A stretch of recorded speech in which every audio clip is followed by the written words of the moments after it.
नमस्कार मित्रांनो, S T mini ब्लॉगमध्ये आपलं स्वागत आहे. तर मित्रांनो, माझं गाव आहे मावळंगे. माझ्या या मावळंगे गावामध्ये एक गणपतीचं मंदिर आहे. ते मंदिर जरा जंगलामध्येच आहे.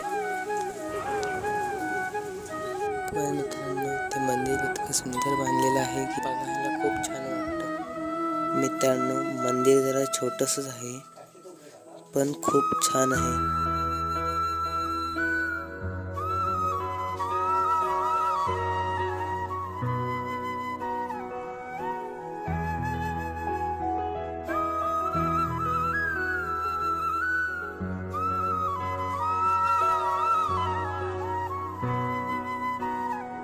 वेगवेगळ्या झाडांमध्ये असे गणपतीचे आकार आलेले आहे आणि इकडे वरती पाण्याचे झरे सुद्धा आलेले आहेत.